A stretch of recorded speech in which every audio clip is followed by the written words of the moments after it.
Pakistan cricket team کی world cup میں شرمناک شکست کے بعد اب جو لوگ سرجری کا انتظار کر رہے تھے، جو لوگ اس بات کا انتظار کر رہے تھے کہ ان گناہ گاروں کو کب سزا ملے گی، ان کے لیے انتہائی بڑی خبر ہے اور اندر کی بات سامنے آ چکی ہے۔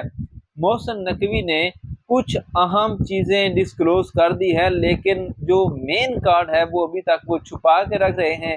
لیکن ان کے کچھ رفقا سے یہ معلومات حاصل ہوئی ہیں کہ اب اس ٹیم میں کچھ ایسا ہونے جا رہا ہے جس کی کسی نے توقع بھی نہیں کی تھی۔ ایسا کیا ہونے جا رہا ہے، یہ سب کچھ ہم آپ کو اس ویڈیو میں بتانے جا رہے ہیں۔ اس سے پہلے آپ سے گزارش یہ کریں گے کہ ویڈیو کو مکمل دیکھیے گا، ویڈیو کو لائک اور شیئر کیجیے گا، کمنٹ سیکشن میں اپنی رائے کا اظہار ضرور کیجیے گا اور چینل کو سبسکرائب کر لیں تاکہ آپ کو آنے والی ویڈیوز بھی ملتی رہیں۔ ناظرین، جب سے Pakistan cricket team world cup میں شرمناک شکست کے ساتھ وطن واپس لوٹی ہے، ہر کرکٹ شائقین جو ہے اس کے دل میں یہی سوال ہے اور یہ ملین ڈالر کوسچن ہے کہ اب کیا ہوگا؟ کیا بڑے نام دوبارہ کھیلیں گے؟ کیا کپتان وہی رہے گا؟ کیا ایسے ہی سلیکشن ہوتی رہے گی جیسے پہلے ہوئی ہے یا کوئی تبدیلی آئے گی؟ اس حوالے سے ایک رپورٹ ہمارے سامنے آئی ہے، حرف بحرف آپ سے شیئر کرتے ہیں تو آپ سنیں گے کہ ٹی 20 ورلڈ کپ کی شرمناک کارکردگی کے بعد ملین ڈالر سوال یہی ہے کہ پاکستان کرکٹ میں سرجری کا عمل کب شروع ہوگا۔ لیکن یہ ایسا کارڈ ہے جو چیئرمین محسن نقوی نے اپنے سینے سے لگایا ہوا ہے۔ البتہ یہ ضرور محسوس کیا جا رہا ہے کہ اب قومی کرکٹ ٹیم میں سلیکشن کیٹ واک کی طرح نہیں ہوگی، بلکہ کانٹوں پر سفر کی مانند مشکل ترین ہوگی۔ ذرائع کے مطابق بورڈ چیف نے اپنے رفقا سے کرکٹ ٹیم کے بارے میں بات چیت کی ہے اور اس بارے میں بڑے فیصلے کرنے کا عندیہ دیا ہے۔ اس متعلق پی سی بی کے بڑے بھی لاعلم ہیں کہ کیا فیصلے ہونے جا رہے ہیں۔ ذرائع کے مطابق وہ جلد اہم اعلانات کرنے والے ہیں، یعنی کہ محسن نقوی جو ہیں انہوں نے فیصلے تو کر لیے ہیں لیکن وہ کسی کو بتا نہیں رہے ہیں اور ان کے حوالے سے وہ جلدی اہم اعلانات بھی کریں گے۔ پاکستان ٹیم کے ہیڈ کوچ گیری کرسٹن اور سینئر مینیجر وہاب ریاض کی رپورٹس اہم ہوں گی۔ کچھ ایسے فیصلے ہونے والے ہیں جس کی شاید کسی نے توقع بھی نہیں کی ہوگی۔ کچھ ہیوی ویٹس کو رخصت کیا جا سکتا ہے۔ اب ہیوی ویٹ سے مراد ہیں بابر اعظم، محمد رضوان، شاہین شاہ آفریدی، شاداب خان، فخر زمان اور محمد اعظم کو کہہ لیں۔ اس طرح کے جو بڑے پلیئرز ہیں یا نہیں ہیں، لیکن ان کی جو ٹیم میں جگہ ہے وہ کافی بڑی تھی اور جیسے بھی تھی وہ ایک الگ معاملہ ہے، تو ان کو بھی فارغ کیا جا سکتا ہے۔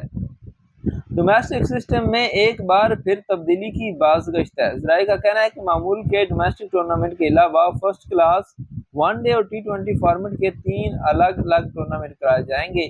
پچھلے 3 سالوں میں ان کی کارکردگی کی بنیاد پر ٹاپ 150 کرکٹرز کو 30 کے اسکواڈ میں تقسیم کیا جائے گا۔ چیمپئنز ٹورنامنٹ کے نام سے ہونے والے مقابلوں کا مقصد ڈومیسٹک اور انٹرنیشنل کرکٹ کا گیپ ختم کرنا ہے۔ انٹرنیشنل کرکٹ میں مصروفیت کے علاوہ سینٹرل کانٹریکٹ والا کوئی کھلاڑی یہ ٹورنامنٹ مس نہیں کرے گا۔ پاکستان ٹیم میں آنے والے فارم اور فٹنس کے ساتھ اس میں شرکت لازمی کریں گے۔ اس دوران کسی کو غیر ملکی لیگز کھیلنے کے لیے این او سی نہیں دیا جائے گا۔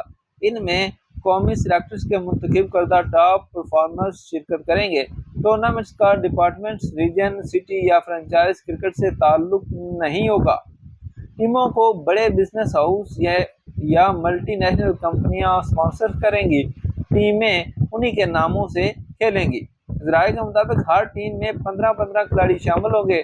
سلیکٹر ہر فارمیٹ کے 5 ٹاپ پرفارمر کو ٹیموں کے لیے منتخب کریں گے، یعنی کہ یہ جو ٹورنامنٹ ہوگا اس میں ہر فارمیٹ کے 5 کھلاڑی ایسے ہوں گے جو کہ ٹاپ پرفارمر ہوں گے اور ان کو جو ہے ٹیموں کے لیے منتخب بھی کیا جائے گا۔ تمام ٹیمیں ہم پلہ ہوں۔ بقیہ 10 کا انتخاب ٹیم انتظامیہ، کپتان، کوچز اور ٹیم خریدنے والے انتظامیہ کی مشاورت سے ہوگا۔ یعنی کہ جو پرفارمنس دے رہے ہیں، جو ڈومیسٹک کے ٹاپرز ہیں، جن کو ابھی مطلب اس دفعہ کے جو ڈومیسٹک کے ٹاپر تھے ان کو تو کسی نے نہیں کھلایا، لیکن اب یہ ہوگا کہ جو ٹاپرز ہوں گے ان میں سے کم از کم ٹاپ کے 5 جو پلیئرز ہوں گے وہ لازمی ان ٹورنامنٹس میں جو ہے شرکت کریں گے۔ پاکستان ٹیم میں آنے کے لیے یہ ٹورنامنٹ پہلی سیڑھی ہوگا۔ ہاتھ درجہ ذمہ دار ذرائع کے مطابق محسن نقوی کے لیے سب سے مشکل فیصلہ پاکستانی ٹیم میں اکھاڑ پچھاڑ ہے، یعنی کہ جو سیاسی بھرتیاں ہیں ان کو آگے پیچھے کرنا سب سے بڑا جو ہے وہ مسئلہ ہے، ٹھیک ہے۔ یہ جو پنجاب سندھ یہ وہ ایرا وغیرہ کے چکر ہیں کہ یہ کیا معاملات ہیں، ٹھیک ہے۔ اور ورلڈ کپ کی بدترین کارکردگی کے بعد کپتان کے لیے پوزیشن برقرار رکھنا مشکل ہوتا ہے، لیکن بابر اعظم کو لائف لائن مل رہی ہے کیونکہ پاکستان کا اگلا اسائنمنٹ بنگلہ دیش کے خلاف ٹیسٹ سیریز ہے۔ ذرائع کا کہنا ہے کہ بابر اعظم کو ٹیسٹ میچوں کی بھی کپتانی سونپی جانی تھی، لیکن ورلڈ کپ نے منصوبہ ناکام کر دیا۔ پی سی بی ہیڈ کوارٹرز کی میٹنگ سے خبروں کا باہر آنا معمول کی بات ہے، لیکن اس وقت کوئی نہیں جانتا کہ کیا ہونے والا ہے۔ ذمہ دار ذرائع کا کہنا ہے کہ 5 ٹیمیں ایلیٹ ون ڈے T20 اور فرسٹ کلاس ٹورنامنٹ میں حصہ لیں گی۔ پینٹاگولر ٹورنامنٹ شروع کرنے کی تجویز ہے، یعنی کہ اس ساری رپورٹ سے یہ ظاہر ہوتا ہے کہ محسن نقوی ایک نیا ڈھانچہ بنانے جا رہے ہیں اور وہ یہ انشور کریں گے کہ جو ٹاپ پرفارمر ہوں گے ڈومیسٹک کے ان کو تو لازمی ٹیم میں شامل کیا جائے گا، ٹھیک ہے۔ اور کچھ ایسے پلیئر جو کہ پہلے سے چل رہے ہیں یا جن پر ٹیم انتظامیہ کو، کوچز کو یا سلیکٹرز کو اعتماد ہے ان کو بھی کھلایا جا سکتا ہے، لیکن کچھ نہ کچھ اس میں بڑی جو چیزیں ہیں وہ سامنے لازمی آئیں گی۔